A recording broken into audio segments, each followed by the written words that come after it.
मैं हाँ मोहम्मद सुहेब हाशिम तो सुने बाबे यूट्यूब चैनल छेबी व्लॉग जहाँ सारे यूट्यूब चैनल सब्सक्राइब करने की जल्दी जल्दी सारे यूट्यूब चैनल सब्सक्राइब करे थे आल तक क्लिक जरूर कर ले जेड़ा था करे फेसबुक पे तो सारे फेसबुक पे करे जा फॉलो आज तो सारा व्लॉग बहुत ही मज़ेदार थे बना क्योंकि आधे व्लॉग साढ़े वास्ते एक वड्डी खुशखबरी है क्योंकि तू सामने तो देख ही दी भाई साढ़े वास्ते केड़ी खुशखबरी है अज थोड़ा कुछ जी खबरी सुनानी ना पिछले में 2 वीडियो बड़ी हैं हम ऐसी न्यू मशीन ले रहे हैं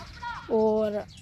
ते बई बड़ी है हमारी मशीन टूट गई जी टूटी है ना वो अस वेच के हूँ असा बिल्कुल नवी 0 मीटर आज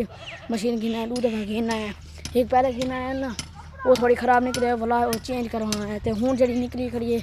बड़ी VIP मशीन है हूँ सब खेने पाए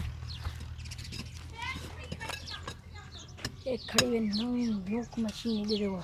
चमकती करे था इधर देखो ये बिल्कुल तक आधा ज़्यादा लगा खड़ा है एक खड़ा है बड़ी जी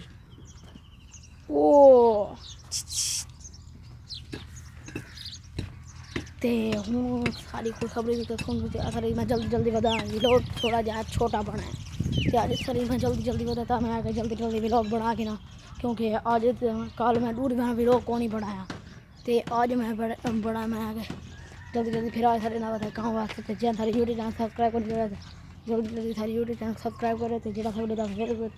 पे तो वो भी सारे फेसबुक को भाई फेसबुक की वीडियो को ना अपने दोस्त अकाउंट शेयर कर लाजमी करे थे अपनी पोस्ट कर छोड़े अगर थोड़े को टाइम होवे तो शुक्रिया थोड़ा लेकिन थोड़ा जहा मैं 2 मिनट तक वीडियो बनावा 2 मिनट का होवे हूँ मैं क्या आखा था को हाँ असा तो उड़े खड़ा है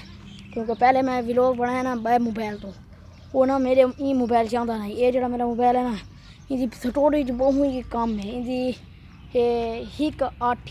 GB रैम है 8 GB मेमोरी है तो इंदा मेरे ना गुजारा थी नहीं बात बिया कि तू बात काम व्लॉग बने तो बड़ा ही मजा थी तो व्लॉग देखने से चाहता थी मैं को व्लॉग बनाने से चाहता थी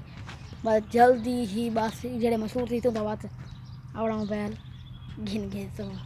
हूँ सगों मैं पहले जाकर मेरी वीडियो को लाजमी शेयर करा है शुक्रिया।